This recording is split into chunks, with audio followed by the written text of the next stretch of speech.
کہ کچھ ہی دیر میں اس نے میرے گھٹنے کو ایک جھٹکا دیا تو درد سے بلبلا اٹھی۔ اب تو پہلوان نے میرے گھٹنے کے ساتھ ساتھ میری پنڈلی اور ران کو بھی اچھی طرح مالش شروع کر دی تھی۔ پہلوان متواتر مالش کرتا رہا۔ کچھ ہی دیر بعد میرا درد آہستہ آہستہ کم ہونا شروع ہو گیا اور آخر معدوم ہو گیا۔ تکلیف کا اثر زائل ہونے کے بعد میں اپنے حواس میں لوٹی اور خود کو ایک غیر محرم کے سامنے صرف قمیض میں دیکھ کر مجھے فطری شرم و حیا نے آگے رہا، جو کہ ایک شریف اور عزت دار عورت کا خاصہ ہوتا ہے۔ لیکن میں اپنی تکلیف کے ہاتھوں بھی مجبور تھی، ورنہ میں نے آج تک اپنے شوہر کی امانت میں خیانت نہیں کی تھی۔ لیکن پہلوان کی اس طرح مالش کرنے سے میرے اندر کی چھپی ہوئی خواہش نے سر اٹھانا شروع کر دیا تھا۔ لیکن مجھے اپنے چھوٹے بھائی کی بھی فکر تھی، جو اپنی بہن کے انتظار میں گل رہا تھا۔ میں نے جلدی سے کہا، پہلوان جی میرا درد ختم ہو گیا ہے، آپ سے التماس ہے کہ پٹی کر دیں اب۔ پہلوان کے ہاتھ رک گئے، اس نے اسبات میں سر ہلایا اور پٹی کرنے لگا۔ پہلے اس نے میرے گھٹنے کے نیچے ایک تختی نما لکڑی کی بنی ہوئی مربع شکل کی سلیٹ رکھی، پھر پٹی اٹھائی اور باندھنے لگا۔ تھوڑی دیر میں پٹی ہو گئی۔ جب میں نے شلوار پہن لی اور اٹھ کے بیٹھ گئی تو پہلوان میرے رائٹ سائڈ میں آیا اور ایک بازو میری کمر میں ڈال کے مجھے آہستگی سے اوپر اٹھایا اور مجھے سنگل بیڈ سے نیچے اتار کر تقریباً اپنے ساتھ چمٹا لیا۔ وہ میری رائٹ سائڈ پہ تھا اور اس نے اپنا لیفٹ آرم میری کمر کے گرد حمائل کیا ہوا تھا۔ پھر ہم باہر کاؤنٹر والی سائڈ پہ نکل آئے۔ میرا چھوٹا بھائی پریشانی کے عالم میں باہر بیٹھا اپنے ہونٹ کاٹ رہا تھا، کیونکہ پہلوان کے پاس آتے ہوئے میری حالت بہت شکستہ تھی، تو اس لیے اس کا پریشان ہونا فطری بات تھی۔ جب میرے چہرے پہ اس نے سکون اور ٹھہراؤ دیکھا تو کچھ پرسکون ہوا اور آگے بڑھ کر مجھے سہارا دیا اور پہلوان کے چنگل سے نکال کر مجھے بینچ پر بٹھا دیا۔ پھر پہلوان نے چھوٹے کو چند گولیاں اور مختلف کلر کے شربت دیے اور بتانے لگا کہ کب ان کو یوز کرنا ہے اور کیسے، اور ساتھ میں یہ بھی کہا کہ 1-2 بار پٹی بھی کھلوانے آنا۔ یہ سب بتاتے ہوئے پہلوان میری طرف کن آنکھوں سے دیکھ رہا تھا۔ پہلوان کی فطرت کو میں بخوبی سمجھ رہی تھی۔ پہلوان جیسے لوگ ہی زمانے کا ناسور ہوتے ہیں، جو عورتوں کی عزت کو مجروح کرتے ہیں اور اپنی ہوس کا نشانہ زبردستی بناتے ہیں۔ میرے جسم میں پہلوان نے جو آگ لگائی تھی وہ بجھ چکی تھی، لیکن اس کی چنگاری ابھی بھی باقی تھی اور ایک ہلکا سا ہوا کا جھونکا اس پر پھر چلا سکتا تھا، لیکن اب ایسا ممکن نہیں تھا۔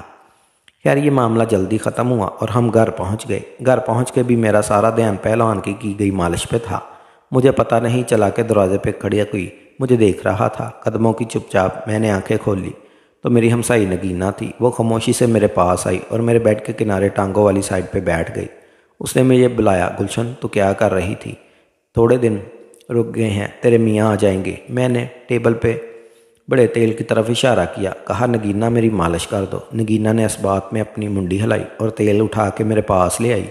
اس نے آہستگی سے میری شلوار کا پونچا اٹھایا اور اوپر کرنے کی کوشش کرنے لگی۔ پونچا تنگ ہونے کی وجہ سے اوپر نہیں ہو رہا تھا۔ میں بولی، نگینہ شلوار اتار دو میری، اس سے آسانی ہوگی۔ نگینہ ایک لمحے کو جھکی اور پھر اس نے سر ہلاتے ہوئے آہستگی سے اتار دی۔ اب وہی صورتحال پیدا ہو گئی تھی جو پہلوان کی دکان میں تھی۔ میں تصور میں خود کو پہلوان کی دکان میں محسوس کر رہی تھی۔ نگینہ نے آہستگی سے ایک تکیہ اٹھایا اور میرے گھٹنے کے نیچے رکھ دیا۔ پھر اس نے اپنے ہاتھوں پہ تیل ملا اور میری پنڈلی پہ مالش شروع کر دی۔ گھٹنے پہ چونکہ پٹی بندھی ہوئی تھی اس لیے اس سے تھوڑا نیچے ہی محدود رہی۔ پٹی کی وجہ سے میں صحیح طرح سے نہا بھی نہیں سکتی تھی۔ پھر نگینہ نے مجھے نہلایا۔ گھٹنے پہ چوٹ کی وجہ سے وقت بہت نہانے میں آئی، لیکن اس نے اس کو بچا کے نہلایا، کپڑے پہنائے اور بیڈ پہ لٹا کے کھانا بنانے چلی گئی۔ پھر ایک ہفتہ گزر گیا۔ اس ایک ہفتے کے دوران نگینہ آتی رہی اور میری خدمت برابر کرتی رہی اور گھر کے دوسرے کام کاج بھی میرا چھوٹا بھائی کرتا۔ اس دوران میں نے اپنی ٹانگ پہ وزن ڈالنا شروع کیا اور آہستہ آہستہ چل کے چھوٹے موٹے کام بھی شروع کر دیے، لیکن میں کوئی رسک بھی نہیں لینا چاہتی تھی۔ پہلوان نے مجھے ڈرا ہی اتنا دیا تھا اور ساری عمر کا لنگڑاہٹ کا سوچ کر میری جان نکل جاتی تھی۔ اب چونکہ ہفتہ گزر چکا تھا اور آج پٹی کھلوانے کی باری تھی، چھوٹا تیار تھا کہ آج وہ مجھے لے جائے گا، لیکن میں نے اسے منع کر دیا اور کہا کہ تم بچوں کا دھیان رکھو اور میں نگینہ کو لے کر جاتی ہوں۔ میں آج بہت نازک سے تیار ہوئی تھی۔ آج میں نے اپنا فیورٹ پرپل کلر کا سوٹ پہنا تھا جو بہت باریک تھا۔ ہونٹوں کو لپسٹک سے آشنا کروایا اور ہلکا ہلکا میک اپ کیا۔ میری رنگت چونکہ بہت وائٹ تھی تو اس لیے میں ہلکا سا میک اپ کرتی تھی۔ جب میں تیار ہو گئی تو خود کو آئینے میں دیکھ کر اپنا چہرہ جائزہ لیا۔ پھر میں ایک بڑی سی چادر اٹھا کے باہر نکل آئی۔ باہر نگینہ میرا ویٹ کر رہی تھی۔ مجھے دیکھ کے وہ میری تعریف کیے بغیر رہ نہ سکی۔ پھر ہم دونوں گھر سے باہر نکلی اور آٹو رکشے میں بیٹھ گئی۔ آٹو رکشے والے نے پہلوان کی دکان کے سامنے اتار دیا۔ ہم دکان کے اندر داخل ہو گئے۔ اندر صرف ایک بڈھا اور ایک نوعمر لڑکا بیٹھے تھے۔ کاؤنٹر پہ بیٹھی ہوئی نوعمر لڑکی نے ہمیں بینچ پہ بیٹھنے کا اشارہ کیا اور کہا کہ استاد ابھی مصروف ہیں۔ ہم ایک سائڈ پہ بیٹھ گئے۔ تھوڑی دیر بعد ایک نوجوان لڑکی جس کے بازو پہ پٹی بندھی ہوئی تھی باہر نکلی اور دھیمے قدم اٹھاتے ہوئے باہر نکل گئی۔ وہ بڈھا بھی اس کے پیچھے نکل گیا۔ غالباً وہ اس کا باپ تھا۔ تھوڑی دیر بعد پہلوان باہر نکلا۔ میں چادر اوڑے ہوئے تھی لیکن پہلوان کی زیر نگاہوں نے مجھے پہچان لیا۔ وہ کاؤنٹر کے پیچھے چیئر پہ بیٹھ کے بولا، بی بی جی آپ کے گھٹنے کا کیا صورتحال ہے؟ پھر میں بتانے لگی کہ اب تقریباً ٹھیک ہے اور آج پٹی کھلوانے آئی ہوں۔ پہلوان نے مجھے اندر جانے کا اشارہ کیا اور کہا کہ آپ اندر جائیں، میں پٹی اتارتا ہوں۔ میں اٹھی اور اندر چلی گئی اور نگینہ باہر رہ گئی۔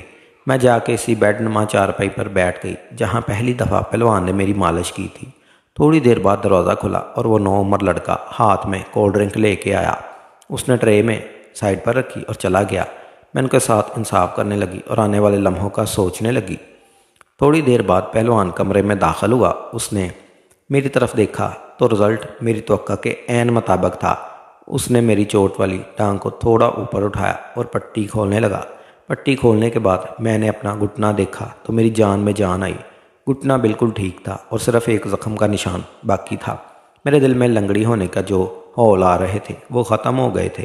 پہلوان بولا، بی بی جی مبارک ہو، آپ کا گھٹنا بالکل تندرست ہے۔ نگینہ باہر بڑی دیر سے میرا انتظار کر رہی تھی۔ نگینہ کی زبانی میں بڑی دیر سے انتظار کی کشمکش میں تھی کہ کب پٹی کھلے اور باہر آؤں، لیکن بہت دیر ہو گئی تھی تو مجھے شک ہوا کہ دال میں ضرور کچھ کالا ہے، تو میں نے سوچا کہ اندر جا کے جائزہ لیا جائے۔ میں نے اس لڑکے کو تھوڑے پیسے دیے اور کہا، بیٹا جاؤ میرے لیے ایک میٹھا پان تو بنواؤ۔ لڑکا پان لینے چلا گیا۔ میں اپنی جگہ سے اٹھی اور اندر داخل ہو گئی۔ اندر صرف ایک چھوٹا سا کمرہ تھا جس کے باہر لکڑی کا دروازہ تھا۔ میں نے کھولنا چاہا تو پھر کچھ سوچ کر رک گئی۔ میں نے دروازے پہ کان لگا دیے تو مجھے کچھ آوازیں سنائی دی۔ میری بیک بون میں سنسنی کی لہر دوڑ گئی۔ میں نے دروازے پہ انتہائی ہلکا اور احتیاط سے دباؤ ڈالا کہ ہلکی سی آواز بھی نہ نکل پائے۔ تھوڑا سا چھید ہوا۔ اندر ایک ہوشربا منظر دیکھا۔ میں نے دیکھا کہ باجی پہلوان کے ساتھ اپنا کام کروا رہی ہے۔ میں تعجب سے سوچنے لگی کہ باجی کے شوہر کس قدر ان سے پیار کرتے ہیں اور باجی دوسری جگہ منہ مار رہی ہے۔ خیر میں نے اس وقت اس خیال کو اپنے ذہن سے جھٹکا اور اندر کے منظر کو بغیر دیکھنے لگا۔ اس وقت دو عورتیں دکان میں آئیں اور استاد کا پوچھنے لگی۔ وہ دونوں باہر بیٹھ گئیں۔ خیر میں اور پہلوان باہر آ گئے۔ پھر میں اور نگینہ گھر کو روانہ ہو گئی۔ سارے راستے میں نگینہ سے نظریں چراتی رہی۔ گھر پہنچی تو میرے شوہر آئے ہوئے تھے۔ میں جاتے ہی ان کے گلے لگ گئی اور پھوٹ پھوٹ کر رونے لگی اور مگرمچھ کے آنسو کی برمار کر دی۔ میرے ساتھ حادثہ ہو گیا تھا۔ خیر انہوں نے مجھے چپ کروایا اور حوصلہ دیا۔ میری زندگی کا وہ دن آج بھی مجھے یاد ہے تو میں شرمندہ ہو جاتی ہوں کہ میں نے علاج کروانے کے بہانے اپنی خواہش بھی پوری کر لی تھی۔